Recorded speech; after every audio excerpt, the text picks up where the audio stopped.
नमस्कार भाइयों बहनों, मैं ब्रजेश मिश्रा हूं।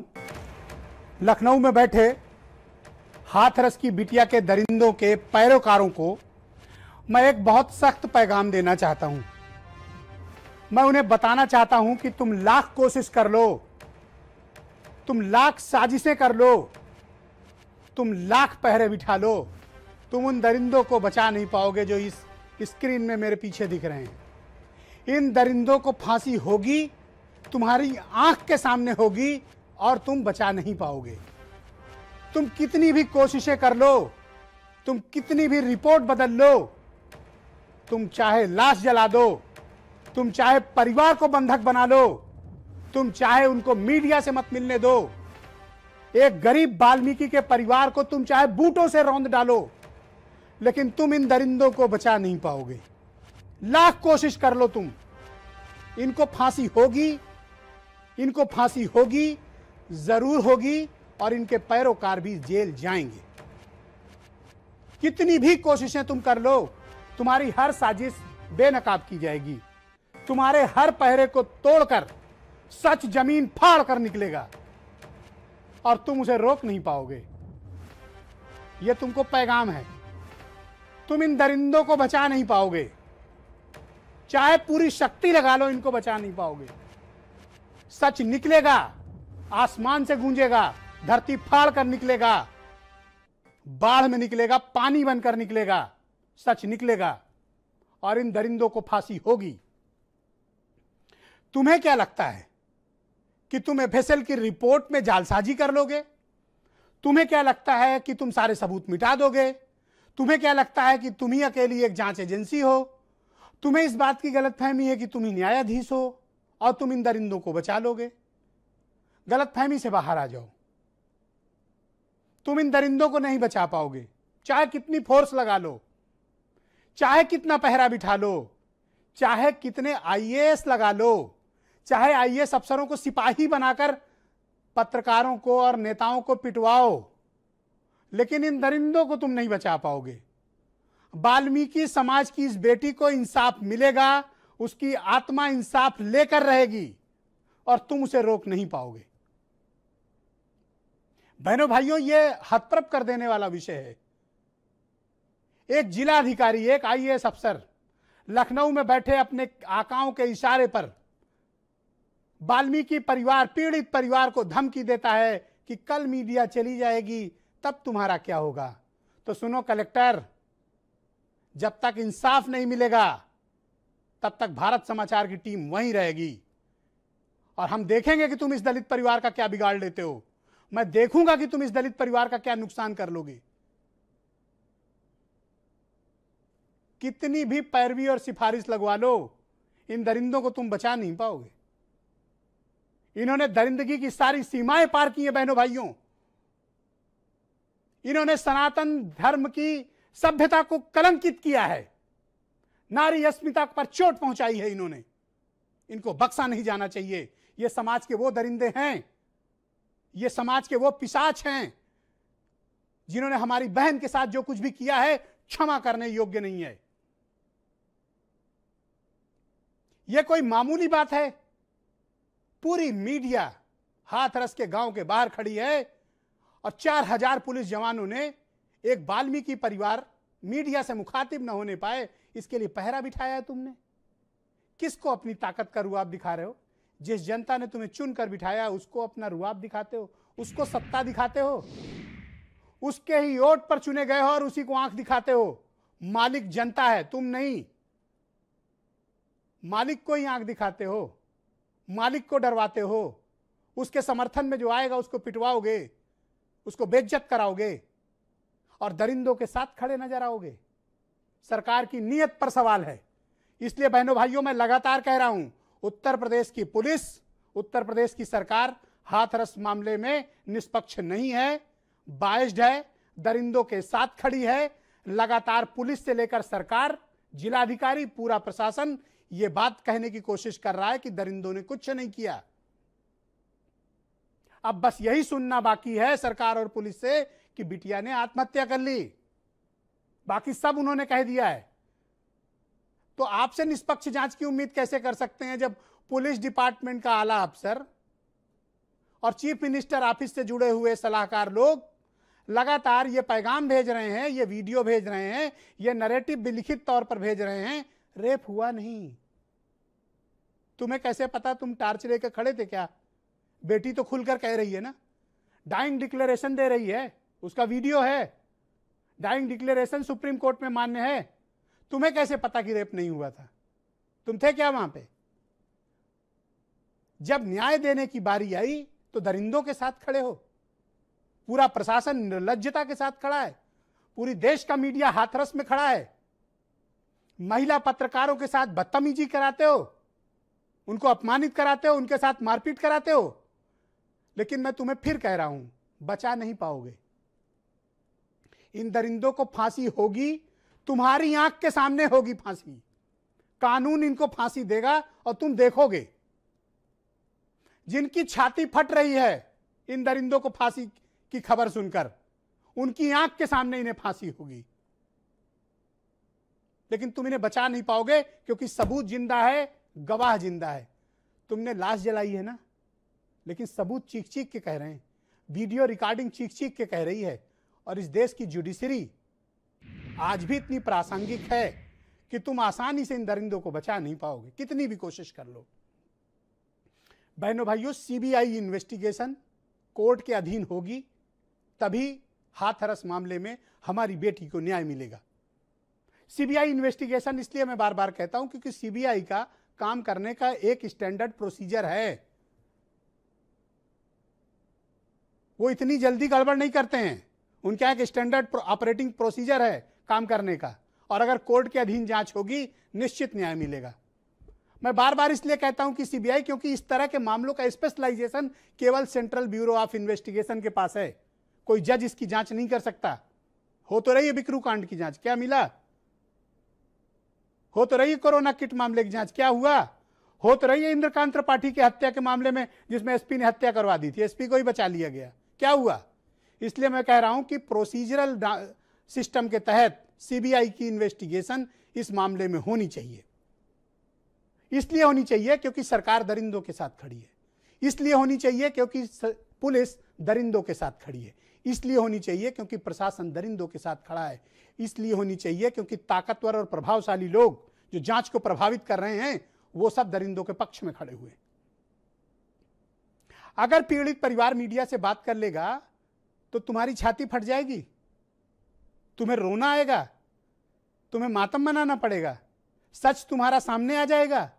डीएम को भेजकर, एडीएम सीडीओ को भेजकर और वो 2018 बैच के नए आईएएस को भेजकर गुंडागर्दी कराते हो, एक गरीब दलित को पिटवाते हो। शर्म नहीं आती है ऐसा करते हुए? इन्हीं के वोट के लिए लौट जाते हो और आज इन्हीं के घर बूटों से कुचलवा रहे हो। बहनों भाइयों, हाथरस की घटना इस समाज में विनाश का एक स्मारक है। हमारे और आप जैसे हर व्यक्ति के लिए मन में सवाल है, जो भी बाल बच्चेदार हैं उनके मन में सवाल है, जिनके घरों में बेटियां हैं उनके मन में सवाल है। कल कोई हादसा किसी के साथ हो सकता है, आपके परिवार के साथ हो सकता है, तब भी ये सरकार क्या दरिंदों के साथ खड़ी रहेगी? तब आप चुप बैठे रहेंगे? एक तो वो दरिंदे हैं जिन्होंने घटना अंजाम दी, एक सरकारी गुनहगार हैं, उनको भी पहचान लो, उनकी शक्लें पहचान लो, उनके नाम पहचान लो। और जो ईमानदारी का ढोंग रच के अपने को काबिल बताते हुए बड़ी बड़ी पदों पे बैठे हैं, जरा उनके बेनकाब चेहरे भी देख लो और उनकी घटिया साजिशें भी देख लो, कैसे वो अपने घरों में जाकर अपने बच्चों से आंख मिलाते होंगे, अपनी बेटियों से आंख मिलाते होंगे, ये निर्लज्ज लोग। कुछ बयान सुनिए, आज बड़ी निर्णायक डिबेट है। हमारी बहन के साथ न्याय होना चाहिए। हमारी देश की ये परंपरा नहीं है कि उसका परिवार, उसके पिता, उसके भाई उसकी चिता को जला नहीं पाए। ये हमारी परंपरा नहीं है, ये बहुत बड़ा अन्याय है। हम उस लड़की के साथ न्याय करवाएंगे, इस सरकार पर दबाव डालेंगे। जब तक न्याय नहीं होगा, आपकी बेटी के साथ, आपके उनके परिवार के साथ और आपके समाज के साथ, तब तक हम रुकेंगे नहीं। अन्याय के लिए मैं किसी से भी टकरा सकता हूं। मैं ये वादा करके आऊं अपनी मां से कि जब तक अब मेरी बहन को न्याय नहीं मिलेगा, मैं घर नहीं लौटूंगा। मैं मांग करता हूं सफाई कर्मचारियों से कि अपना काम बंद कर दे। इस जालिम सरकार को सबक सिखाने का यही तरीका है। हम अपने काम को बंद करेंगे और इस सरकार को बताएंगे कि इनकी गंदी मानसिकता, ऐसी घटिया लोगों की सोच से देश बर्बाद हो रहा है। देश की बहन बेटियां सुरक्षित नहीं है। अपनी देश की बहन बेटियों को सुरक्षित रखने के लिए हम अपने आंदोलन को मजबूती से लड़ेंगे। योगी जी, आखिर इस घटना में आप क्या छिपा रहे हैं? क्या छिपाना चाहता है तुम्हारा डीएम? क्या छिपाना चाहता है तुम्हारा कप्तान? क्यों देश से कोई चीज छिपा रहे हैं? और आपको लग रहा है कि आप जनरल डायर की भूमिका में आ जाएंगे, तो इस देश ने जनरल डायर को भी सबक सिखाया है, आपकी भी सरकार को सबक सिखाएगा ये देश। ये बताइए कि आज विपक्ष के पास कोई मुद्दा है तो कहीं कुछ इसको उकसाने का काम कर रहे हैं। चूंकि मैं हाथरस का प्रभारी हूं, आप मीडिया के लोग हैं, आप घटनाक्रम का पता करिए कि घटनाक्रम एक्चुअल है क्या। एक पीड़ित दलित परिवार की वेदना को दबाने के लिए उत्तर प्रदेश की सरकार ने मर्यादा की हर सीमा लांघी है, अतिक्रमण किया है। लखनऊ से फोन गए हैं और इन फोन में कहा गया है कि गांव सील कर दो। पीड़ित परिवार मीडिया से न मिलने पाए। क्यों न मिलने पाए? ताकि तुम्हारा सच सामने आ जाएगा। इसकी भी जांच होनी चाहिए कि लखनऊ से ये कौन है जो टेलीफोन करके बार बार हाथरस के डीएम और एसपी पर दबाव बनाता है कि वहां क्या करें। हाथरस को कौन लखनऊ से कंट्रोल कर रहा है, इसकी भी जांच होनी चाहिए। आज इस डिबेट को आगे बढ़ाते हैं बहनों भाइयों। हरिशंकर माहौर जी मेरे साथ मौजूद हैं। ये हाथरस से भारतीय जनता पार्टी के विधायक हैं। जूही सिंह समाजवादी पार्टी की प्रवक्ता हैं। प्रियंका गुप्ता कांग्रेस से, अजय गुप्ता जी आम आदमी पार्टी से हैं, असीम वकार साहब एएमआईएम के राष्ट्रीय प्रवक्ता हैं, योगिता भयाना जी हैं, बहुत ही जानी मानी प्रतिष्ठित सामाजिक कार्यकर्ता हैं, सुधींद्र भदौरिया जी नेशनल स्पोक्स पर्सन हैं बहुजन समाज पार्टी के, और वीरेंद्र सिंह जी हमारे स्टेट हेड। बहुत बहुत स्वागत और धन्यवाद आप सभी का। हरिशंकर माहौर जी, जिस तरह की घटना हाथरस में हुई है, पूरा देश, पूरी दुनिया, उत्तर प्रदेश स्तब्ध है। आप अपने समाज से, आप अपने परिवार से, आप अपने लोगों से आंख भी मिला पा रहे हैं? जो कुछ भी बच्ची के साथ हुआ है, आप उसके साथ अन्याय पर अन्याय करते जा रहे हैं। आप समाज के लोगों से आंख कैसे मिला रहे हैं विधायक जी?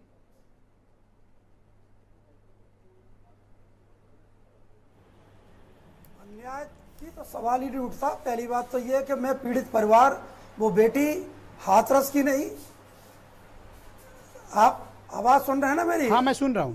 और आप आवाज आ रही सुन रहे हैं? वो बेटी हाथरस की नहीं, पूरे भारतवर्ष की बेटी है। उसके साथ घटना हुई, उसके साथ घटना हुई बहुत निंदनीय है। उसकी मैं बहुत घोर निंदा करता हूं। और जो घटना हुई, घटना के साथ ही तत्काल उसके खिलाफ, तत्काल दोषियों के खिलाफ कार्रवाई की गई और तत्काल थाने में लाए जब उसकी स्थिति सही नहीं थी। अपनी निंदा विधायक जी अपने पास रख लो। इंस्पेक्टर तुरंत मुझे केवल ये बताओ कि 2:30 बजे तड़के उसकी लाश क्यों जलाई गई? अपनी निंदा अपने पास रख लो। मुझे केवल इसका जवाब दे दो, 2:30 बजे लाश क्यों जलवाई गई? जी, ऐसा नहीं है कि निंदा हम अपने पास रख लीजिए। देखिए मेरी बात सुनो, बात पूरी सुन लीजिए, उसके बाद मुझसे सवाल कीजिए, पर बताएंगे हम आपको। ऐसा नहीं है कि आपकी ये इस तरह की बात करना कि आप अपनी निंदा अपने पास रखिए। ऐसा नहीं है। हम परिवार के साथ हैं, मेरे क्षेत्र का मामला है।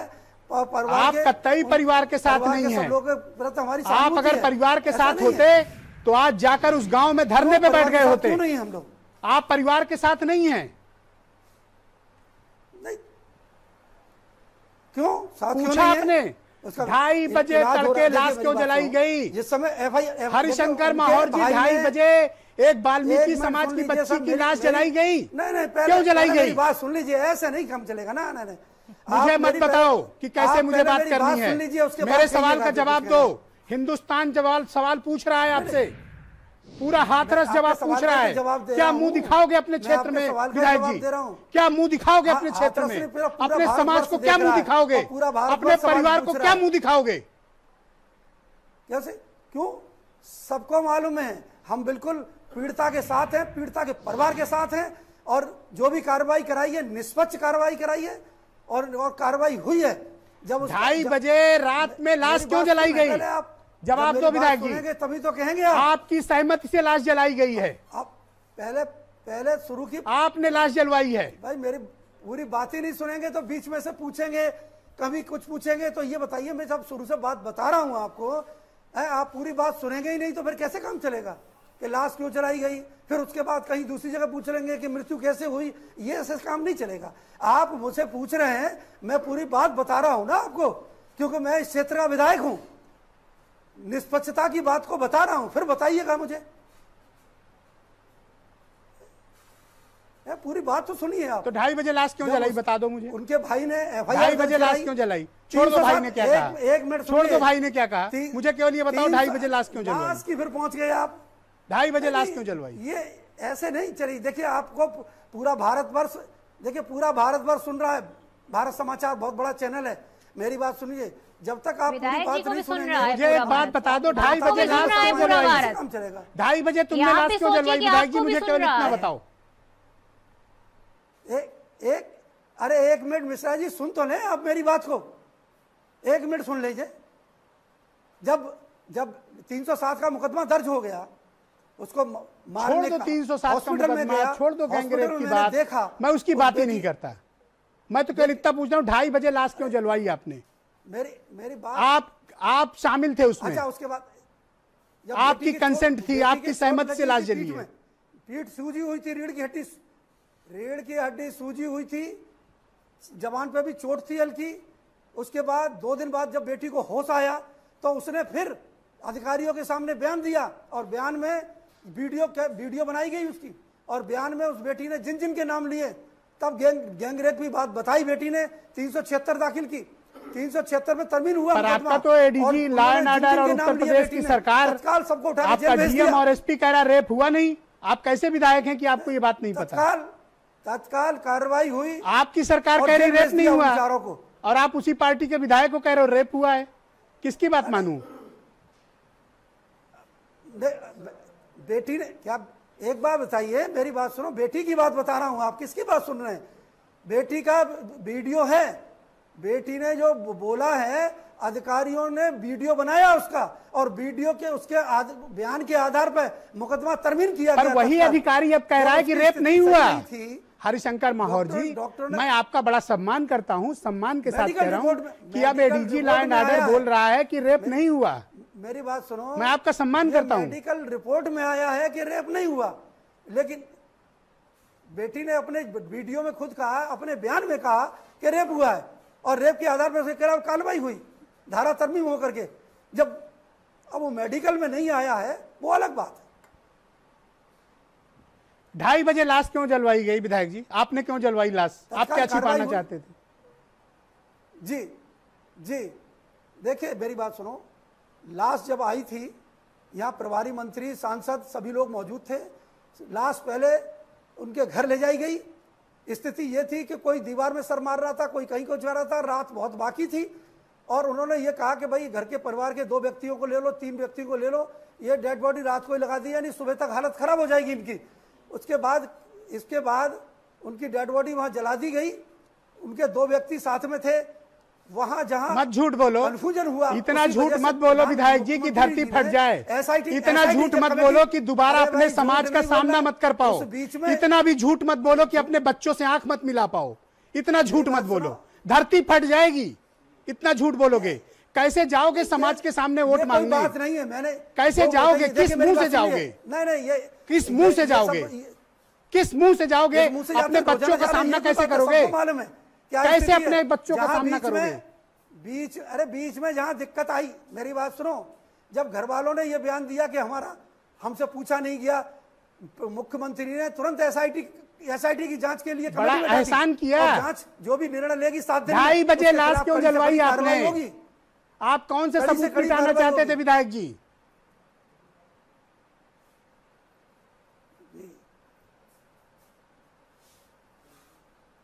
लाश जली है, उसी के लिए तो ये कमेटी बैठाई है कि इसमें कहां कमी रह गई। आपने अपनी कौम के साथ धोखा किया है, आपने अपने समाज के साथ धोखा दिया है विधायक जी, दंडित किया जाएगा। आप किस मुंह से अपने समाज का सामना करोगे। क्यों, सबको मालूम है, लेकिन उस समय हम मौजूद नहीं थे, थाने में बैठे हुए थे। लाश जलवाई है आपने, आपकी सहमति है। भूपेंद्र चौधरी, हाँ, कहीं भी बैठे रहे हो, बैठे हुए थाने में बैठकर लाश जलवाने के गुनहगार आप भी हैं हरिशंकर माहौर। हमारी कोई और कैसे आप अपनी समाज से आंख मिलाएंगे, मेरी बात अपने सुनो, समाज से हम कैसे कोई- आंख मिलाओगे? हमारी कोई सहमति नहीं ना, हम वहां गए थे। क्यों? हमने कोई गलत काम नहीं किया। बेटी के साथ हैं, बेटी के परिवार के साथ हैं। आज भी हम उनके न्याय की दुआई कर रहे हैं। मुख्यमंत्री जी से बात पूरा कराई गांव घेर और के बैठे मुख्यमंत्री ने हैं, उनकी मांगों को मान उनके लिया। घरों को और बूटों से कुचला जो जा रहा मांग है। थी, जिलाधिकारी उन्होंने हाथरस मांग जाकर मानी, धमकी मुख्यमंत्री देता है जी ने और आप जो उस जो समाज उन्होंने के कहा, विधायक कर हो, दिया। आप उस समाज के विधायक हो, कौन धमकी देता है? आपने पूछा गलत डीएम बात है। को कि तुम्हारी हिम्मत कैसे हुई कि तुमने बिल्कुल मेरे समाज के समाज के विधायक आदमी को हैं। जाकर धमकी और दी? पहली बार आपने नहीं, मैं पूछा? चौथी बार विधायक हूं। आपने पूछा? इसी क्षेत्र ने चुना है मुझे। आपने पूछा एक बार भी डिस्ट्रिक्ट मजिस्ट्रेट से, जिलाधिकारी से, कि पूछा? तुम्हारी हिम्मत कैसे हुई कि तुमने पीड़िता को जाकर धमकी दी? पूछा आपने? धमकी, अगर समझाना धमकी लगता है आपको तो आप कहिएगा। इस्तीफा दे दो और घर बैठ जाओ समझाना विधायक धमकी जी। लगता है, किसी बात को आपने समझाना कौन को धमकी मान धोखा रहे हैं दिया आप। है? आप बेटी के गुनहगारों के साथ खड़े हो, आप दरिंदों के साथ खड़े हो, समाज को कौन सा मुंह दिखाओगे?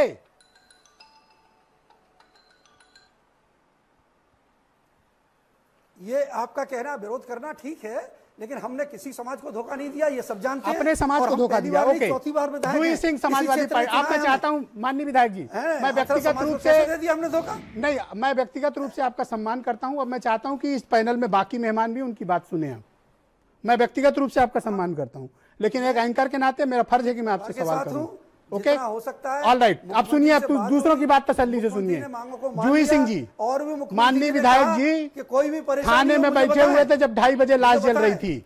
ये अपनी समाज के साथ न्याय नहीं कर पाए। ब्रिजेश जी, अब निहायत ही लाश जली, अकर्मण्य और इसकी बेशरम वजह से जली, सरकार है। कैसे क्या? उसी के लिए जनप्रतिनिधि कमेटी जनता जब चुनती है। SIT आप जनता कमेटी के पास बनाई जाते है, तो है इसी नहीं वजह अप्रूवल से। लेने के लिए कि आप किसको जिलाधिकारी बनाए, किसको एसएसपी बुलाएं। जिस वकार दिन साहब से आऊंगा, ब्रिजेश प्लीज। जी ये घटना हुई है, केवल आप हैं जो पूरी मुहिम इसको चला रहे हैं। आपके दबाव के कारण आज जो है ये बात यहाँ तक पहुंची, नहीं तो बेटी को न्याय देने का इनका कोई इरादा नहीं था। जिलाधिकारी धमका रहे हैं, एसएसपी धमका रहे हैं, बेटी को न्याय ही बड़े दिलाएंगे। प्रश्न चिन्ह अरे रात भाई, को आप लाल हरिशंकर जी, चलाते हैं। शांत हो जाइए, आपकी आप बारी जो नहीं कहते है। थे वैसा है कि चुप रहिए। दरिंदों को अरे छोड़ा विधायक जी नहीं जरा जाएगा, चुप बिल्कुल रहिए, भी। कड़ी से विधायक जी कड़ी जरा चुप कार्रवाई रहिए। होगी। आपने कहा कड़ी से कड़ी कार्रवाई। बलात्कार नहीं हुआ। बलात्कार कहने में जी। शर्म आती है क्या? आपने उसको मेडिकल लीगल के लिए कब भेजा? आपने मैंने- सफदरगंज में रिपोर्ट कब भेजी उसके सैंपल को लेकर? आपके कह अफसर दिया कहते हैं बलात्कार नहीं हुआ भाई। आप कहते हैं आप बेटी के साथ हैं, ये आप गलत लाश बात जलवा क्यों रहे कर थे। रही हैं आप? आप नहीं, गलत बात क्यों विधायक कर जी, रही हैं? आपको विधानसभा से बाहर गलत- निकाल के खड़ा गलत कर बात देना क्यों कर रही चाहिए। हैं आप आप? निहायत कोई बात- बेशरम व्यक्ति हमने- हैं। मेरा हमने- आपको हमने व्यक्तिगत ये नहीं सम्मान कहा भी कि नहीं करती, बलात्कार ना नहीं आप हुआ। सुनो, जनप्रतिनिधि लग मेडिकल और रिपोर्ट में आपके आया है। मुख्यमंत्री, सबसे बड़ी जिम्मेदारी कहा- आपके मुख्यमंत्री गलत की है, तरीके से योगी आप आदित्यनाथ किसी की है। को, योगी आदित्यनाथ ने जब तक प्रधानमंत्री ने नहीं, फोन गलत नहीं तरीके किया से आप तब जो तक कुछ डिबेट में कहने की बात जरूरत करेंगी भी तो नहीं कैसे काम समझी। चलेगा? भाई विधायक जी, आप नहीं दूसरों की करने बात के सुन बाद ले, आप मीडिया टोका को टाकी क्यों ना नहीं जाने करें। दे रहे हैं? आपको आप पूरा किसी को समय क्यों मैंने नहीं दिया, जाने दे दूसरों रहे की हैं? बात सुने। शांत रहें विधायक जी। नहीं, जूही सिंह जी बोलिए। जी। तो इस तरह से ये- नहीं, इस तरह से शांत गलत होकर बात बात नहीं। सुनो ना। आप जी, बताइए। ऐसी क्या किसी कौन का गला सी पकड़ लोगे क्या? राजनीति है? विपक्ष नहीं जा सकता एक है, ही तो ऐसी लाश कौन सी जलाए हो। अराजकता है? ये गलत कौन- गलत बात कौन कर रही सिखाना चाहिए? है। बेटी ने खुद कहा, बेटी ने हॉस्पिटल नहीं, में नहीं, खुद बिल्कुल कहा जाओ नहीं, विधायक नहीं, जी। क्या कर लेंगे? आप इतनी मुकदमा बेशर्मी लगा अच्छी लेंगे बात क्या? नहीं मेरे है। ऊपर भी ये मुकदमा लोग लगा लेंगे इतना क्या? बेशर्म होना ठीक आप बात क्या नहीं है। करेंगे? उनके खिलाफ। विधायक जी जरा चुप रहिए, धारा बेशरम मत चेंज हुई है। बनिए, इतना बेशरम मत बनिए विधायक जी। हाँ, बोलिए जूही। देखिए ब्रिजेश जी, गलत बात पे मैंने कह रहा हूँ, आप अपनी सही बात गलतियों करिए। से ये मुंह नहीं मोड़ सकते। आपको पूरा विधायक जी भारतवर्ष तो देख रहा है। जिम्मेदार हैं, वोट मांगने वहां जाते हैं। अरे चुप रहिए सर, आप जरा पढ़ लीजिए। आपने कब मेडिको लीगल के लिए उसका केस भेजा, कब सफदरजंग में केस भेजा? आप बताइए कि आज आपने मीडिया को क्यों रोका है? आप मारपीट क्यों कर रहे हैं मीडिया के साथ? आप विरोधी दल को क्यों नहीं वहां जाने दे रहे हैं? विपक्षी को वहां क्यों नहीं जाने दे रहे हैं? एसआईटी का क्या मैंडेट है? क्या एक सरकार ही सरकार की जांच करेगी? क्या मुख्यमंत्री अपनी जांच All right. करवा रहे बहुजन हैं समाज क्या? okay, क्या thank you, ma'am. जनता आपसे कहती है कि किसको? All right ma'am. Okay, Sudhindra Bhadauria ji Bahujan Samaj Party के राष्ट्रीय प्रवक्ता हैं, मेरे साथ मौजूद हैं। भदौरिया जी, मैं आपसे जानना चाहता हूं, टेलीफोन आया था। क्या बहुजन समाज पार्टी सिर्फ प्रेस कॉन्फ्रेंस करके इस घटना का विरोध न्यूज़ से करेगी? फोन आया था। चुप हो जाओ हरिशंकर माहौर जी, अंदर नहीं जाने दे रहे हैं। इनकी आवाज बंद करो। ओके, सुधींद्र भदौरिया जी, क्या सिर्फ मायावती जी प्रेस कॉन्फ्रेंस करके विरोध दर्ज कराएंगी? आप बेटी के इंसाफ में साथ नहीं खड़े हैं? बहुजन समाज पार्टी का जो रोल है वो बहुत स्पष्ट प्रतीत हो रहा है। आपने सिर्फ प्रेस कॉन्फ्रेंस करके और 2 ट्वीट करके अपना विरोध दर्ज करा लिया, हो गया आपका। यहां क्या हो रहा है? अत्याचार हो रहा है, अन्याय हो रहा है, दबाया जा रहा है, रौंदा जा रहा है, कुचला जा रहा है। आपने अपना प्रश्न कह लिया हो तो फिर मैं उत्तर सुन लीजिए। हम लोगों को न किसी के सर्टिफिकेट की जरूरत है और न किसी के हमें उस तरह के प्रमाण पत्र की जरूरत है। हमारे साथ 40-50 साल का संघर्ष का इतिहास है। एक चीज ये समझ लीजिए ब्रजेश जी, चाहे निर्भया कांड एक हुआ हो और अब ये कांड हुआ हो, दोनों उस कांड में हम लोग यहीं पर बौछार खा रहे थे जो पानी की थी, और उस समय कांग्रेस की सरकार थी, यहाँ शीला दीक्षित मुख्यमंत्री थी। एक स्थान बता दीजिए भदौरिया जी जहां बीएसपी ने प्रदर्शन किया हो। अपनी बात कर लूं ब्रजेश जी, आपने बहुत नहीं, मेरे ऊपर अकड़िए मत आप, मेरे ऊपर अकड़िए मत आप ये चिल्ला के अकड़ के मेरे से आप नहीं कह सकते हैं। आप ये चीख कर मेरे ऊपर आरोप मत लगाइए। बीएसपी ने क्या किया ये बताइए, ये अकड़िए मत मेरे ऊपर। आप मेरे ऊपर अकड़िए मत। आप ये बताइए आप किसके साथ खड़े नजर आ रहे हैं? आप किसके साथ खड़े हैं? हम यहाँ पर हाथरस में पीड़िता के साथ खड़े हैं और हम राजस्थान में उस पीड़िता के साथ खड़े हैं जहाँ घटना हुई है। हम बलरामपुर में खड़े हैं। भारतवर्ष में जहाँ भी इस तरह की घटनाएं घटी, कहाँ खड़े हैं? प्रेस कॉन्फ्रेंस करके, मजबूती से खड़े होंगे। प्रेस कॉन्फ्रेंस में बयान जारी करके, आप उम्मीद करें, नहीं, प्रेस कॉन्फ्रेंस में बयान जारी करके और 2 ट्वीट करके एहसान कर दिया। कैसे घमंड दिखा रहे हो? घड़ियाली आंसू कैसे अकड़ रहे हो आप? घड़ियाली आंसू बहाने वालों को आप तरजीह दे दें तो अच्छी बात है, कोई हमको एतराज नहीं। पर हम ये जरूर कहेंगे कि हमारे पीछे बहन मायावती जी ने उत्तर प्रदेश की एक एक गली मोहल्ले में संघर्ष किया है। उत्तर प्रदेश की कोई ऐसी गली मोहल्ला और जिला नहीं है जहाँ 80 और 90 के दशक की बात मत बताओ भदौरिया जी। और मैं भी उत्तर प्रदेश में ही हूँ। मैं कोई नामीबिया में नहीं बैठा हूँ। क्या बात कर रहे हैं मैडम एक सेकंड जूही जी, मुझे बात करने दीजिए उनसे। मैं नामीबिया में नहीं बैठा हूँ, उत्तर प्रदेश में बैठा हूँ। आप मुझे बताइए कि बीएसपी ने क्या किया, जवाब दीजिए। उत्तर प्रदेश जवाब मांगता है आपसे। मिर्ची लगी, मिर्ची कि बच्चे हैं, गलती हो जाए, करती हुआ हमें उपदेश दे रहे हैं। जो ये कहते थे पत्रकारों से कि उन्हीं के साथ गले मिल के गए थे चुनाव लड़ने ना। हिम्मत हो तो नाम लेकर दिखाइए। अरे छोड़िए ना, हिम्मत हो तो नाम लेकर दिखाइए। हाथरस की घटना पर राजनीति मत करिए। ये भी बताइए आपकी नेता ने कौन सा बयान दिया, ये भी बताइए। Juhi ji please, Juhi ji I request you please, Juhi ji please, debate का डेकोरम आप लोग कृपया मेंटेन करें। जूही जी मैं आपसे निवेदन करूंगा डिबेट का डेकोरम मेंटेन करें। भदौरिया जी क्या एक सेकंड भदौरिया जी मेरा सवाल है, भदौरिया जी मेरा सवाल है, भदौरिया जी मेरा सवाल है, भदौरिया जी आप जोर जोर से बोल के आप डिबेट को दबाने की कोशिश नहीं कर सकते। भदौरिया जी सवाल लीजिए आप। ओके जूही जी शांत हो जाइए, नहीं मैं आवाज बंद कर दूंगा। जूही जी शांत हो जाइए। भदौरिया जी सीबीआई की इन्वेस्टिगेशन होनी चाहिए नहीं? जूही ji please. Okay CBI investigation होनी चाहिए नहीं? भारतीय जनता पार्टी के साथ आपके कल्याण सिंह को लाल टोपी पहनाई थी मुलायम सिंह ने, क्या बात कर रही है?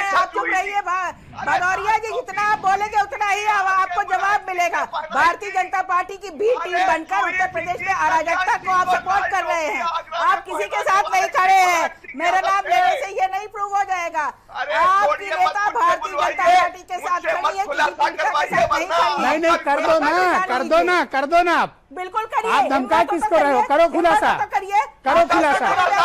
खोल दो पोल पट्टी सबके। बोलना नहीं चाहते हैं ना? क्या कर लोगे? अरे क्या कर लोगे? हाथरस के बारे में बोलने में हिम्मत नहीं है, बलरामपुर के बारे में बोलने में हिम्मत नहीं है। बिल्कुल ओके दोनों लोग शांत हो जाएं, इन दोनों की आवाजें बंद करिए। प्रियंका गुप्ता को स्क्रीन पे लाया जाए। प्रियंका गुप्ता जी आप मुझे बताइए, इतनी बड़ी घटना हो गई और दरिंदों को बचाने के लिए पूरी सरकार और पूरा पुलिस प्रशासन निर्लज्ज होकर सामने खड़ा है। बिल्कुल सही कह रहे हैं आप। जिस तरह से सरकार और प्रशासन पाप का घड़ा भर चुका है, अधर्म का घड़ा भर चुका है और छलक चुका है। आज टीवी चैनल देखती हुई हर एक महिला, हर एक बच्ची सिर्फ इसलिए टकटकी लगाकर देख रही है कि क्या उस बच्ची को न्याय मिलेगा। और अगर उस बच्ची को न्याय नहीं मिलेगा तो ये एक तरह से सरकार के प्रति जो लोगों में निष्ठा है, जो प्रशासन और शासन के प्रति लोगों में एक विश्वास होता है, उसको पूरी तरह से तोड़ देगा। क्या होना चाहिए? आप देखिए, इसमें पूरी तरह से न्याय होना चाहिए, उस बच्ची को न्याय मिलना चाहिए, अपराधियों को फांसी पे चढ़ाया जाना चाहिए। और ये जो आज उसके घर को छावनी में तब्दील किया हुआ है, ये क्यों तब्दील किया हुआ है? इस सवाल का जवाब यहाँ बैठे हैं विधायक जी, वो क्यों नहीं दे रहे हैं? और बच्ची को क्यों रातों रात जला दिया, उसको लाश को उसको ठिकाने लगा दिया? आप बताइए, यहाँ पर लोग पूछना चाहते हैं, लोग जानना चाहते हैं कि क्यों किया आपने ऐसा। Okay, all right. मैं योगिता भयाना जी मेरे साथ दिल्ली से जुड़ चुकी हैं। योगिता जी, बहुत शुक्रिया आपका, धन्यवाद, और इतना पेशेंसली आपने वेट किया, उसके लिए अतिरिक्त धन्यवाद। मैंने देखा है कि हाथरस की गुड़िया को हर मोड़ पर नाइंसाफ़ी हुई, हर मोड़ पर अत्याचार हुआ, आज भी उसे इंसाफ नहीं मिल रहा। डराया जा रहा है परिवार को, धमकाया जा रहा है, बयान बदलने के लिए मजबूर किया जा रहा है। ऐसी निर्लज्जता आपने कहीं देखी है? मैंने तो ऐसा हिस्ट्री में ही कभी नहीं देखा कि जैसे कि अभी प्रीवियस स्पीकर ने भी बोला कि उसको एक छावनी में तब्दील कर दिया गया, ऐसा कर्फ्यू एरिया लगा दिया गया जैसे कि उनका घर ना हो, कोई टेररिस्ट एरिया हो गया हो। मतलब कौन से कानून के अंडर, मैं जानना चाहती हूँ, अगर भाजपा का कोई व्यक्ति सुन रहा हो आपके द्वारा या आपके पैनल में, कि कौन से कानून के अंडर आता है कि किसी रेप पीड़ित परिवार को मीडिया से या सामाजिक कार्यकर्ताओं से ना मिलने दिया जाए? आप मुझे बता सकते हैं कौन से कानून के अंडर ये कर रहे हैं? तो ये इलीगल सारा काम ये कर रहे हैं। आप मैंने अभी कुछ शब्द सुने कि पुलिस जो है खाना पूर्ति कर रही है या ये कुछ छुपा रही है, ये तो अंडर स्टेटमेंट है। अरे पुलिस सारे इलीगल काम कर रही है इस केस में, आप शुरू से उठा के देखिए, इसमें तो पुलिस ही क्रिमिनल है, पुलिस ही मिली हुई है पूरे। आप इसकी सारी कड़ियां जोड़ेंगे तो आपको समझ में आ जाएगा। तो ये एक जो हमें दिख रहा है ना, ये उससे भी ज्यादा कहीं गहराई वाली बातें हैं। और मुझे तो लगता है पुलिस को सबसे पहले पनिशमेंट देनी है ना, तो खुद पुलिस के जितने लोग इन्वॉल्व हैं, सबसे पहले तो नजीर अगर पेश करनी है अजय सिंह बिष्ट को, तो सबसे पहले अपने पुलिस कर्मियों को वो बर्खास्त करें, क्या बर्खास्त क्या, उनको पनिश करें।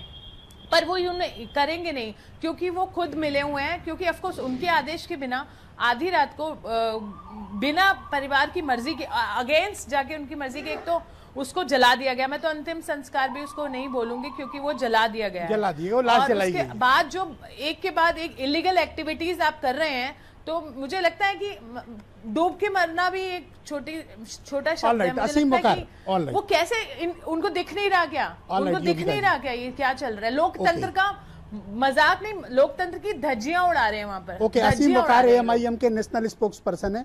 वकार साहब, आपने देखा होगा कि कितनी निर्लज्जता के साथ सरकार में बैठे लोग दरिंदों के पक्ष में खड़े हैं, दरिंदों के पक्ष में वीडियो जारी किए जा रहे हैं, दरिंदों के लिए बयान जारी किए जा रहे हैं। और सबसे बड़ा पुलिस अधिकारी भी कह रहा है रेप नहीं हुआ लाश जलाने के बाद, और हमारे विधायक जी कह रहे हैं रेप हुआ है।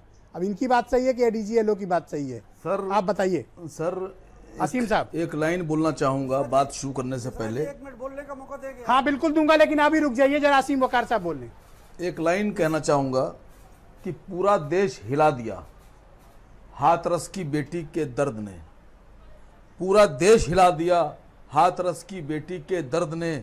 एक आवाज तक नहीं निकाली उस 56 इंच के मर्द ने, जबान बंद हो गई। और मैं यहाँ माहौर साहब को सुन रहा था, ये हरिशंकर जी जो विधायक जी बैठे हैं, सर आपको शर्म नहीं आती है? आप यहाँ बैठकर बचाव कर रहे हैं। मैं आपसे खाली ये पूछता हूँ कि क्या आपके धर्म में, आपकी जाति में जो डेड बॉडी का क्रिमिनेशन होता है, अंतिम संस्कार होता है, वो पेट्रोल डाल के होता है या घी डाल के होता है? देखिए, पहले तो मर्यादित भाषा का प्रयोग करिए, मर्यादित भाषा का प्रयोग करिए। जो मैंने बोला है उसके लिए बोलिए। सुनिए मैंने जो कहा है उस पर रिपीट करिए। आप बुरा मान रहे हैं उसको रिपीट करिए। अगर मेरा इस तरह की बातें कर रहे हैं आप, पूरा देश देख रहा है। सुनिए, पूरा देश आपको भी देख रहा है। अभी मैं भी ऐसा कुछ बोलूं तो अच्छा नहीं लगेगा। बोलिए, बिल्कुल बोलिए। अगर मैं गलत हूं तो बोलिए, अगर मैं गलत हूं तो बोलिए।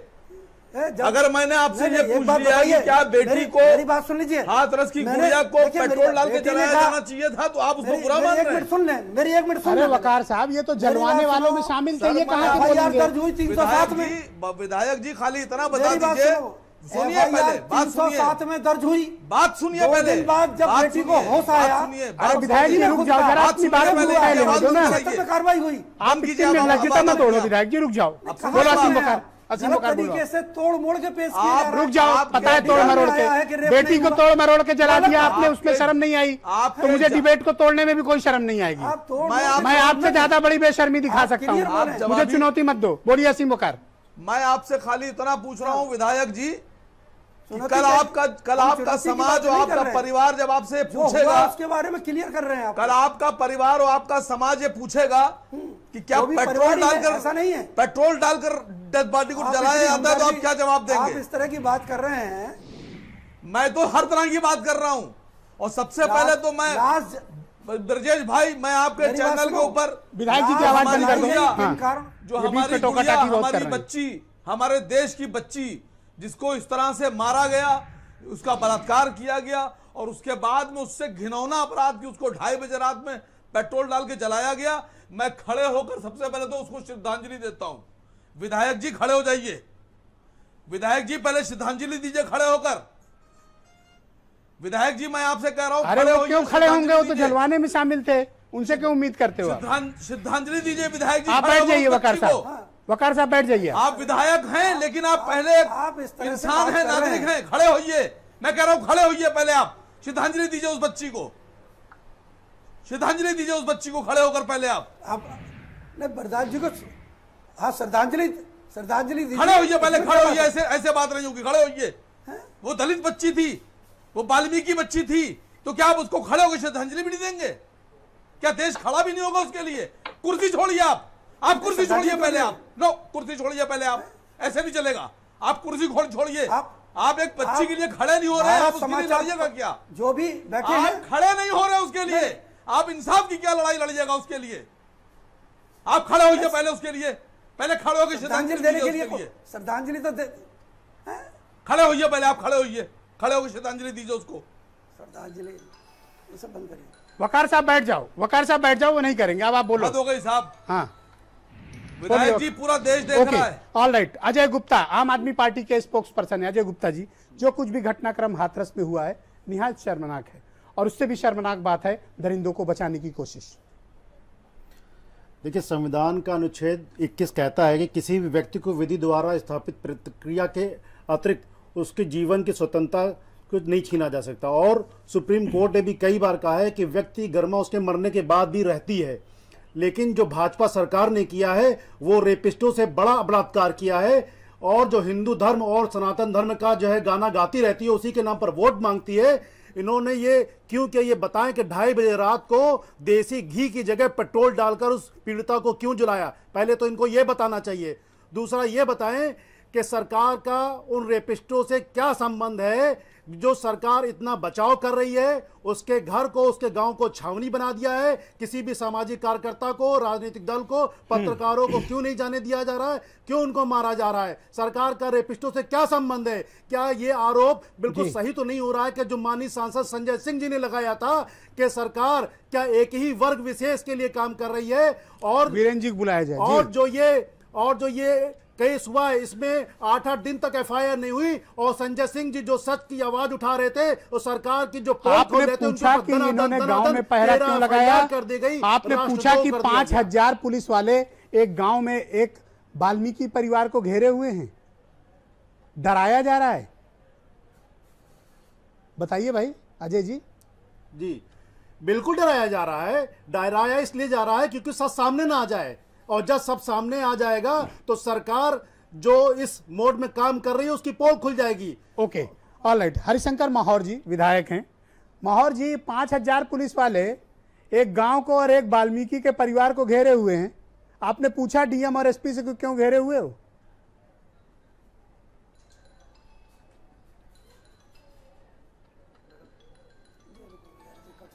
हरिशंकर जी, आप मुझे सुन पा रहे हैं? जी 5000 पुलिस वाले एक वाल्मीकि का घर क्यों घेरे हैं भाई? दोबारा बताइए। 5000 पुलिस वाले एक दलित वाल्मीकि का पीड़ित का घर क्यों घेरे हुए हैं? अपने आप ही आप लोग दूर दूर बैठ कर कितने विधायक जी आप ही बता दीजिए, अगर गिनती मालूम हो आपको तो वहाँ पर आप बता दीजिए कितने हैं? 2, 4 हैं, 5 हैं, कितने लगे हैं? मैंने गिने नहीं है। कितने हैं? आप 5,000 भी नहीं बोल रहे हैं, 5,000 आप बताइए अच्छा, कितने चलो, 5 लगे पुलिस और वाले क्यों हैं। लगे ये भी बताइए आप।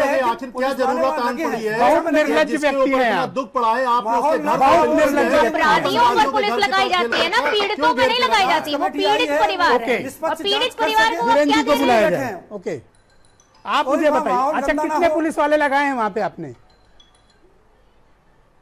जितने पुलिस वाले विरोधी पार्टियों के कार्यकर्ताओं के ऊपर लाठियां चलाने का काम कर रहे हैं इतना तो आपने सुरक्षा में लगा दिया होता है ना, देश सुरक्षित हो जाता। अपराधियों के पीछे छोड़ दिया जाए तो वो सारा अपराध कंट्रोल किया जा सकता है, लेकिन सरकार नहीं, विधायक जी किसकी सुरक्षा करा रहे हो? बता रहे हैं कि 5,000 एक सेकंड सब लोग रुक जाओ। ये इतने पुलिस वाले किस लिए आए ये है हैं? कि पुलिस किसकी सुरक्षा कर रहे हैं इतने पुलिस वाले?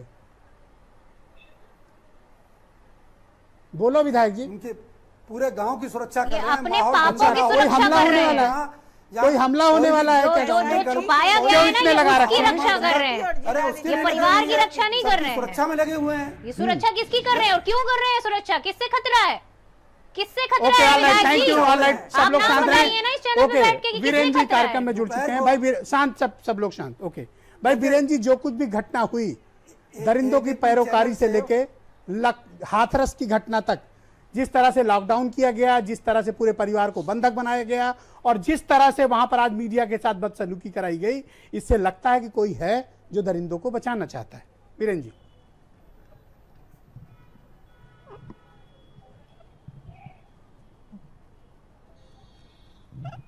वीरेन जी मुझे सुन पा रहे हैं आप?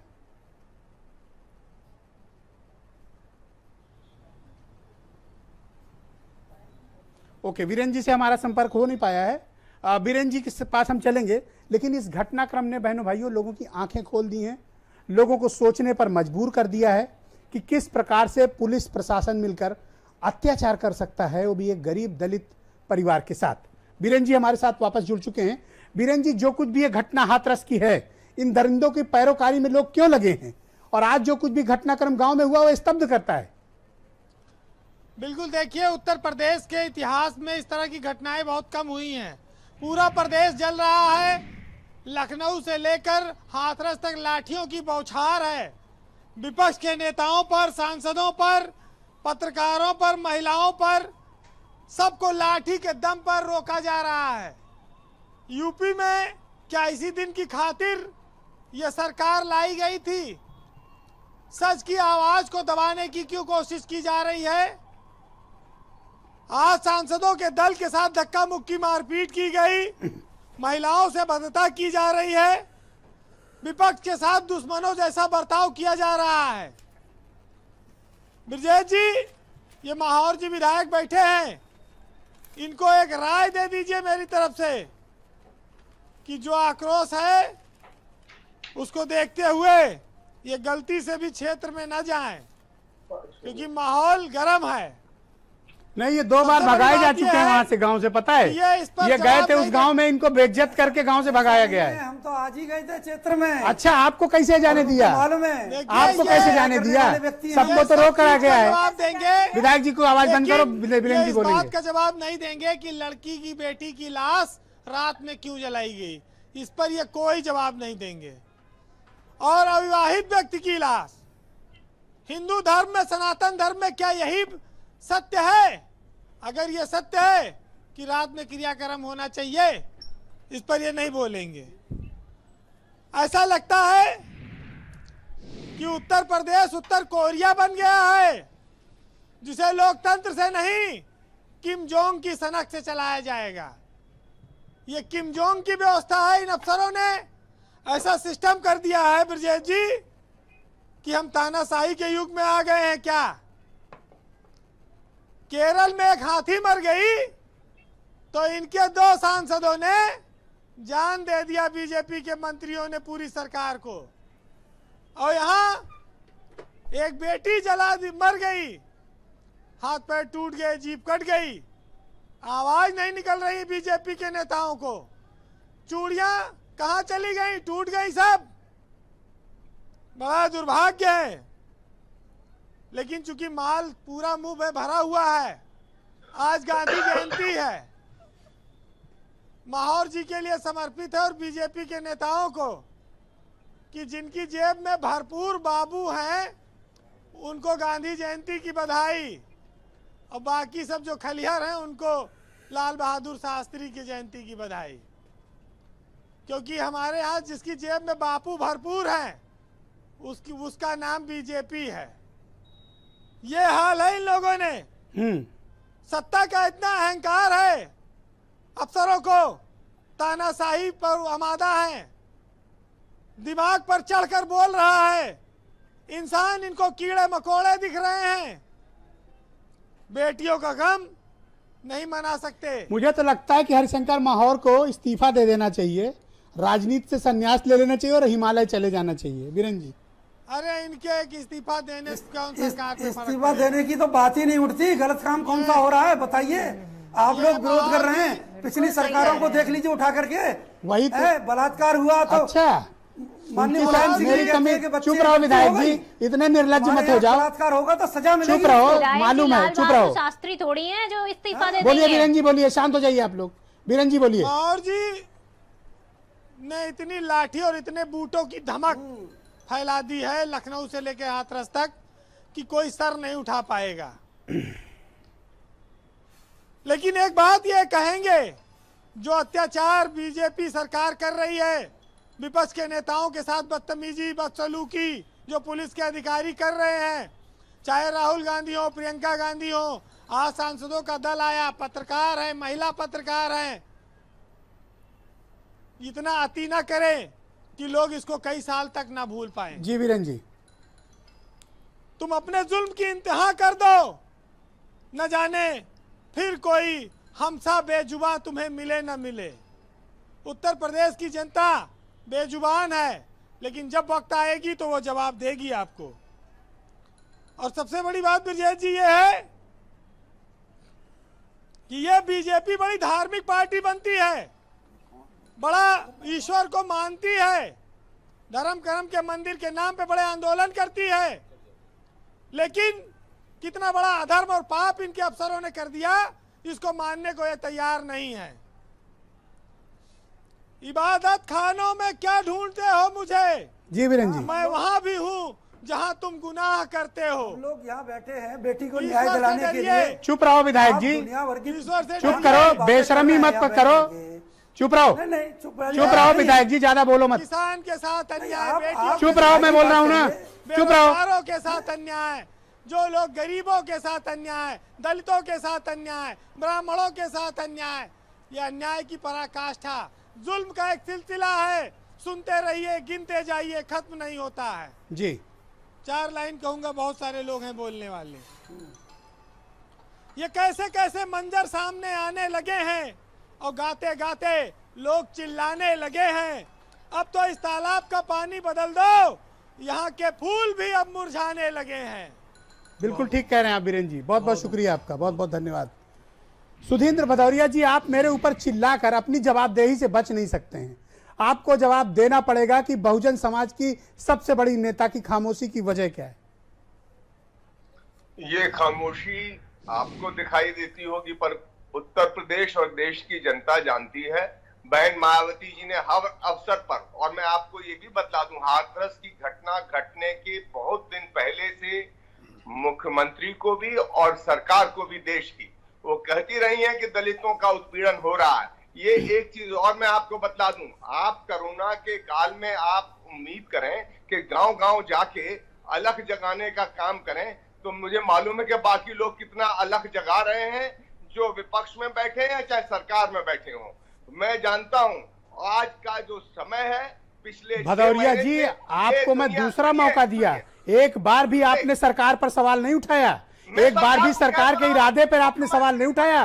भदौरिया जी, बुरा मत मानिएगा, क्षमा करिएगा, मैं आपकी बड़ी इज्जत करता हूं, लेकिन आपने एक बार भी सवाल नहीं पूछा। देखिए ब्रजेश जी, गलत बात मत करिए, मैं अपनी बात नहीं समाप्त कर पाया हूं।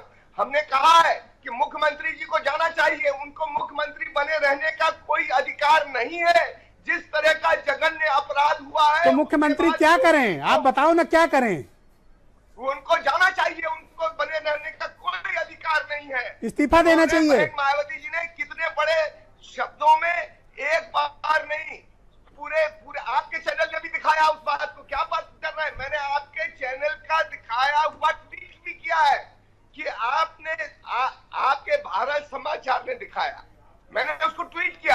मेरे ऊपर क्यों चिल्ला रहे हो आप? मैं तो आपकी बात भी सुनाता हूँ, बहन जी की प्रेस कॉन्फ्रेंस भी दिखाता हूँ, मेरे ऊपर क्यों चिल्ला रहे हो? नहीं, मैं आप पर चिल्ला नहीं रहा हूँ, मैं आपका सम्मान करता हूँ और आप मेरे ऊपर चिल्ला रहे हो। आप खाली ट्वीट कर रहे हैं। अरे भाई, ट्वीट कर रहे हैं। आज का समय ऐसा है, देखिए हमारी पास वो तो ताकत है नहीं कि हम रोज विदेशों में घूमते फिरें, फिर हम आ जाए एपिसोड 1 की तरह करके, फिर हम चले जाए 15 दिन बाद विदेश, फिर हम आ जाए, फिर हम एपिसोड 2 के लिए करके फिर हम चले जाए, फिर हम तीसरा एपिसोड। ओके, ऑल राइट, जूही सिंह, ऑल राइट, कुछ लोगों के पास थैंक यू भदौरिया जी, शुक्रिया आपका, भदौरिया जी शुक्रिया आपका। मैं फिर कह रहा हूँ कि चिल्ला के आप अपनी जवाबदेही से नहीं बच सकते हैं। अरे आप चिल्ला रहे हैं मुझ पर, आप मुझको कह रहे हैं कि मैं आप पर चिल्ला रहा हूं। क्षमा करिएगा, मैं आपका बड़ा सम्मान करता हूँ, लेकिन आज आप मेरे ऊपर चिल्ला रहे हो। ओके, जूही सिंह जी, मेरी क्या हैसियत है, मेरी क्या औकात है? मैं गांव में रहने वाला आदमी क्या आप पर चिल्ला लूं? आप पर तो बड़ा चैनल है, मेरी क्या औकात है जो आप पर चिल्ला लूं? ओके, ऐसा ना कहें, मैं आपका बड़ा सम्मान करता हूं, ऐसा ना कहें आप। जूही सिंह जी, आप मुझे बताइए, इसी कानून व्यवस्था पर समाजवादी पार्टी की सरकार गई थी, आपको क्या हक है पूछने का? अगर इनकी सरकार में बलात्कार और हत्याएं हो रही हैं तो आपको क्या नैतिक हक है? ब्रिजेश जी, हाँ, हमारे पास नैतिक हक इसलिए है कि जब भी कोई बलात्कार या किसी तरह की कोई कठिनाई हुई, सच्चाई को हमने माना और सुधार करने के लिए बहुत सारे स्टेप्स भी लिए, जो आज खड़े भी हैं, चाहे वो डायल 100 हो, चाहे 1090 हो, चाहे आपके पुलिस में भर्ती हो, चाहे महिला सम्मान प्रकोष्ठ हो, हर बार हमने कदम उठाए। भारतीय जनता पार्टी ने अपनी गलती मानती है। क्या सीबीआई इन्वेस्टिगेशन होनी चाहिए जूही सिंह जी? सीबीआई इन्वेस्टिगेशन होनी चाहिए? ब्रिजेश जी, अगर कोर्ट मॉनिटर्ड हो तब तो होनी चाहिए, नहीं तो सीबीआई इन्वेस्टिगेशन का भी कोई मतलब नहीं है, एसआईटी का तो कोई मतलब है क्या? ही नहीं। सीबीआई इन्वेस्टिगेशन कोर्ट के अधीन होनी चाहिए? बिल्कुल होनी चाहिए, और उसी के बाद ही तथ्य सामने आएंगे। जिस तरह से तथ्यों को छुपाया जा रहा है, जिस तरह से पीड़ित परिवार पर अत्याचार किया जा रहा है, उसको बंधक बनाया गया है, उसके बाद ये साफ हो जाता है, पूरी जनता आज देख रही है इस बात को कि किस तरह से ये तथ्यों को छुपाना चाहते हैं और अपना झूठ जो ये खुद प्रिपेयर कर रहे हैं वो देश के सामने लाना चाहते हैं। डीजीपी को सस्पेंड क्यों नहीं किया गया? ये सिर्फ डीएमएसपी को सस्पेंड करके काम क्यों चल जाएगा? हितेश चंद अवस्थी को सस्पेंड किया जाना चाहिए ना। वास्तव में देखिए, और लखनऊ से वो कौन अधिकारी था जो कॉल करके रात में 2:30 बजे लाश जलवाया है? इस पूरे प्रकरण में देखिए जिस तरह से शासन और प्रशासन दोनों ने मिलकर पूरे गुटबंदी के साथ काम किया है, वो पूरी जनता देख रही है। भाई अजय गुप्ता, सीबीआई इन्वेस्टिगेशन होनी चाहिए? सीबीआई इन्वेस्टिगेशन होनी चाहिए और सुप्रीम कोर्ट की मॉनिटरिंग में होना चाहिए। एक बात और कहना चाहूंगा कि एनसीआरबी का जो डाटा आया है उसके according highest rape crime rate है। ये कह रहे हैं कि हमने डीएमएसपी सस्पेंड कर दिया है। मैं उससे कुछ नहीं होगा, डीजीपी सस्पेंड क्यों नहीं होगा? खाना पूर्ति है, जब यहाँ से फोन जाएगा। डीजीपी सस्पेंड क्यों नहीं होगा? डीजीपी होना चाहिए और जो मुख्य सचिव जो यहाँ पर है उनके ऊपर भी कार्रवाई नहीं होनी चाहिए, और गृह मंत्री जो आपके यहाँ पर मुख्यमंत्री हैं, तो खुद मुख्यमंत्री हैं, तो ये सीधे सीधे उनके जवाबदेही है कि उनको जिम्मेदारी लेनी चाहिए घटना की, और इस प्रदेश की जनता को उस दिन समझ जाना चाहिए था जब मुख्यमंत्री बनने के बाद सबसे पहले उन्होंने अपने ऊपर केस वापस लिए थे। अपने ऊपर केस वापस लेंगे, ये कह रहे हैं कि साहब हमने डीएमएसपी सस्पेंड कर दिए, पर मैं सहमत नहीं हूं इस बात से। ये दिखावे की कार्रवाई है, ये मामले को लटकाने भटकाने अटकाने की कार्रवाई है और पर्दा डालने की कार्रवाई है। इस मामले की जब तक सीबीआई से इन्वेस्टिगेशन नहीं होगी, डीजीपी को सस्पेंड नहीं किया जाएगा, तब तक इंसाफ नहीं मिल सकता। मैं इस बात को लेकर प्रतिबद्ध हूं। असीम वकार सर, अफसोस इस बात का है कि सीबीआई भी नहीं की है, लेकिन एक बात कहना चाहता हूं कि कंगना रनौत को तो आप सिक्योरिटी देते हैं, लेकिन दलित की बेटी को आप जिस तरह से आधी रात में जलाते हैं पेट्रोल डालकर, उसका जवाब विधायक जी ने अभी तक नहीं दिया है। और अगर विधायक जी आपकी जगह पर कहीं मैं विधायक होता, क्या करते? तो पहले आवर में जैसे ही ये घटना हुई थी और मेरी आंखों के सामने और मेरी जानकारी में अगर मेरे किसी गांव के या क्षेत्र के या धर्म या जाति के आदमी को इस तरह जलाया जाता, तो मैं सीबीआई इन्वेस्टिगेशन सरकार के सीबीआई इन्वेस्टिगेशन होनी चाहिए नहीं? सीबीआई खड़ा होता, सीबीआई इस्तीफा दे देता। सीबीआई आप इस्तीफा नहीं दे रहे हैं सर। ओके, योगिता जी, आपके लोग पीछे किस प्रकार की कार्रवाई इस मामले में होनी चाहिए? क्या सीबीआई इन्वेस्टिगेशन होना चाहिए? सर सीबीआई जी बिल्कुल, हमें तो जब से ये मामला सामने आया तब से मांग रही हूँ कि सीबीआई की जांच हो। एसआईटी पे भरोसा नहीं है, एसआईटी के ही वाले पुलिस वाले हैं या रिटायर्ड हैं जो यूपी में हैं, वही लोग सदस्य हैं। तो एसआईटी पे तो बिल्कुल भरोसा 1% भी नहीं है। रही बात सीबीआई की, जैसा कि आपके प्रीवियस पैनलिस्ट ने भी बोला, सीबीआई पे भी पूरा भरोसा नहीं है, पर कुछ हद तक चलिए हो सकता है। ऑपरेटिंग प्रोसीजर होता है सीबीआई का, हम लोग भी मीडिया के नाते चेस कर सकते हैं। एक और मैं आपसे बात करना चाह रही थी, अभी एक पैनलिस्ट बोल रहे थे कि विधायक जी की जिम्मेदारी बता रहे थे कि वो विधायक जी को फ्यूनरल पे पहुंचना चाहिए था। मैं तो कहती हूँ जब ऐसे केस होते हैं, जब ये 1 या 2 दिन पहले हुआ, वैसे तो उनको प्रिवेंशन में भी हेल्प करना चाहिए, चलिए वो उसमें तो वो टोटल फेलियर है, तो क्यों नहीं वो बच्ची को मिलने अस्पताल गए? क्या विधायक की जिम्मेदारी बच्ची के लिए नहीं है क्या? अगर उसको समय से दिल्ली या किसी और अस्पताल में सौदागर कर दिया जाता, मैं आपको बता रही हूं, वोट चाहिए सिर्फ, तो बहुत ये बच्ची बच सकती थी। ये बार मैं बात कर रही हूँ, लोग इस बात को नहीं उठा रहे हैं। बिल्कुल सही कह रहे हैं। ये समाज के धोखेबाज हैं, इन्होंने अपने समाज की पीठ में छुरा मारा है। मुद्दा कुछ और होता। हरिशंकर जी, आपने अपनी समाज की पीठ में छुरा मारा है, और मैं दोस्त होने के नाते आपको एडवाइस करता हूं कि आज ही विधायकी से इस्तीफा दो, राजनीति से संन्यास ले लो और अपने समाज को माफी मांग लो। देखिए, पीड़ित परिवार अभी भी वक्त है, माफी मांग लो। न्याय कराएंगे और न्याय करवा रहे हैं। किस मुंह से जाओगे अपने समाज को सामने करोगे? आप पीड़ित परिवार को नजरबंद से जाओगे? उनकी बातों को दबा करके आप इस्तीफा दे दो, इस्तीफा दे दो, वरना समाज और कौम आपको जिंदगी भर माफ नहीं करेगी। समाज और कौम आपको जिंदगी भर माफ नहीं करेगी। छोड़ दो विधायक की, इस्तीफा दे दो और माफी मांगो। कौन सी जांच कर रहे हैं आप? माफी मांगो करके उस परिवार को। अरे हरिशंकर माहौर माफी मांगो, हरिशंकर माहौर माफी मांगो, कार्रवाई होगी। हरिशंकर माहौर माफी मांगो। तुम कौन सी कार्रवाई कर रहे हैं? पूरी जनता देख रही है। राजनीति छोड़ दो, कौन से माफी मांगो? पूरी जनता देख रही है, आप लोग सवाल पूछ रही है और आप उल्टे-पुल्टे बहुत बहुत शुक्रिया, बहुत बहुत शुक्रिया, बहुत बहुत शुक्रिया। अभी हमारे पास खबर आ रही है कि डीएम एसपी को सस्पेंड कर दिया है। बहनों भाइयों, ये मामले को लटकाने, अटकाने, भटकाने के लिए छोटे छोटे लिए जा रहे स्टेप्स हैं, इनसे कुछ बात नहीं बनने वाली। लखनऊ में बैठे बड़े आला हाकिम इसके लिए जिम्मेदार हैं। डीएम एसपी सिर्फ कठपुतली थे, उन्होंने वही किया जो लखनऊ से जा रही टेलीफोन कॉल्स में उनको आदेश दिए गए। पहले पता किया जाए कि लखनऊ से कौन कौन लोग कॉल कर रहे हैं, उनको सस्पेंड किया जाए। और इस पूरे मामले की जब तक सीबीआई से इन्वेस्टिगेशन नहीं होगी, मैं फिर कह रहा हूं, पीड़िता को न्याय नहीं मिलेगा, नहीं मिलेगा, नहीं मिलेगा। और जो इनके पैरोकार हैं ना, उनको भी मैं ये पैगाम देना चाहता हूं, तुम इन्हें बचा नहीं पाओगे। मैं फिर कह रहा हूं, तुम इन्हें बचा नहीं पाओगे। इंसाफ मिलेगा, जरूर मिलेगा। धन्यवाद, नमस्कार।